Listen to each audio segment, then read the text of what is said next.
జనవరి 16, 2011 ఆ రోజు నేను వెంకటస్వామి రీసెర్చ్ వర్క్కి వెళ్ళలేకపోయాను.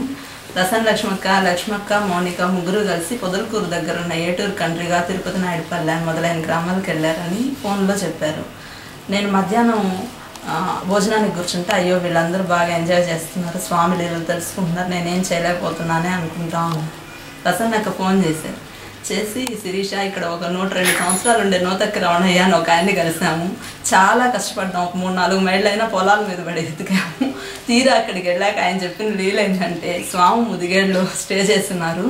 నేను వెళ్ళి పొద్దుపోయిన స్వామి నేను మా ఊరికి పోతాను అని నమస్కారం పెట్టుకున్నాను. అయ్యా నీకు కాళ్ళ తిప్పటి కర్మందయ్యా, నువ్వు పొద్దుటికి గాంజారవయ్యా అని చెప్పి పంపించారు.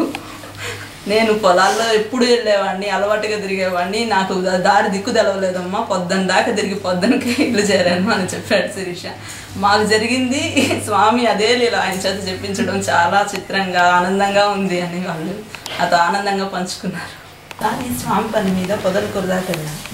పొదలకూరుకి వెళ్ళి సాయంత్రం 5 గాంధీ బొమ్మ దగ్గరికి వచ్చాను. దిగగానే ట్రంక్ రోడ్ నుంచి ఇంటికి ఫోన్ చేశాను. ఇంట్లో మా పాప వైష్ణవి నాకు మలైగజ తినాలని మా అనింది. పర్స్ చూసుకుంటే 100 రూపాయలు ఉన్నాయి. హలో, ఈరోజు 100 రూపీస్ మార్చేస్తే రేపు మళ్ళీ ఊరు వెళ్ళాలి ఎట్లాగా అని ఆలోచించి అలాగే ఇంటికి వచ్చాను. కూర్చోగానే మా అక్క కొడుకు విఠల్ వచ్చి చేతిలో 3 మలైగజలు పెట్టి అక్క పిల్లలకి అమ్మ పిల్లలకి ఇవ్వమనింది ఆయన. వెంటనే స్వామి ఈ రూపంలో మాకు అలా పంపించారని, అది స్వీట్ చాలా చిన్న విషయం అని అనిపించవచ్చు, కానీ ఆ సమయానికి సందర్భోచితంగా సహజంగా స్వామి లీలలు మాకు జీవితంలో అనుభవం అవుతూ ఉన్నాయి.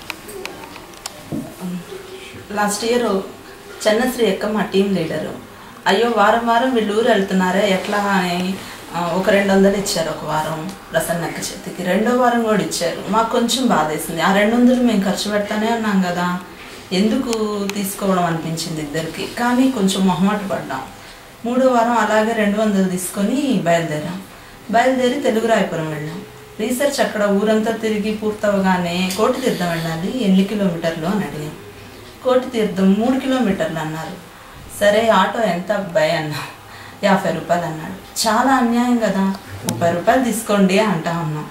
వెంటనే రచ్చ మీద ఎవరో కూర్చున్నాడో, అతనికి అసలు ఏ సంబంధం లేదు. నేరుగా వచ్చి ఏందమ్మా మీరు బడాయి పోతున్నారు, మీ డబ్బులు ఇచ్చినట్టు, స్వామి డబ్బులు కదా మీరు ఇచ్చేది, దానికి కూడా ఇంత బడాయా అన్నాడు.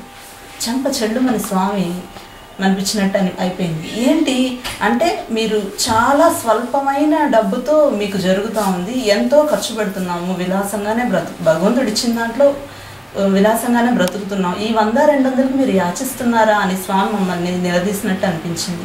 రోషం వచ్చేసింది. వేగంగా నడుచుకుంటూ ఊరు దాటగానే పరుగు మొదలుపెట్టాను కోటితీర్థం వైపు. ఆకలిగా ఉంది. స్వామికి ఆకలి తెలుస్తుందా అనిపించింది మనసులో. ఇంత ఆకలిగా ఉంది, స్వామి అర్థమవుతుందా అని. వెంటనే పొలాల్లో పనిచేస్తూ భోంచేసేవాళ్ళు ఒక వృద్ధుడు కనిపించాడు. అయ్యా మీరు స్వామిని చూసారా అని అడిగాం. వెంటనే నాకెందుకు తెలియదమ్మా స్వామి, నేను స్వామి మనిషిని అయితే అంటూ వచ్చి కూర్చోమని ఆదరంగా అన్నం పెట్టి ఎన్నో స్వామి లీలలు మాకు వినిపించారు. స్వామిని నమ్ముకుంటే అడవిలో అయినా అన్నం దొరుకుతుందని మాకు అప్పుడు అర్థమైంది. స్వామి అప్పుడే కాదు ఇప్పుడు కూడా ఉన్నారు, మమ్మల్ని చూస్తున్నారు, మాకు రక్షణగా ఉన్నారు. ప్రసన్నక్క లక్ష్మక్క 3 నెలల కిందట దాచూరు కమ్మవారిపాలెం గ్రామానికి వెళ్ళారు. ఆ గ్రామాలన్నీ మెయిన్ రోడ్లో నుంచి అడ్డదారిలో ఉండడం వల్ల ఆటో ఫెసిలిటీసు ఏమీ లేవు, బస్సులు కూడా లేవు. వీళ్ళు ఒక ఆటో ఆయన అడిగారు, అయ్యా మేము 5 పల్లెలు తిరగాలి, ఒక 4-5 గంటలు ఖర్చు పెడతాము, ఎంత అవుతుంది? ఆయన 500 రూపాయలు అడిగాడు. 500 చాలా ఎక్కువ అనిపించింది. ఎంత బేరమాడినా తెగలేదు. సరే ఎలా చేద్దాము అని నిలబడి ఆలోచిస్తూ ఉన్నారు. స్వామికి చెప్పుకున్నట్టున్నారు.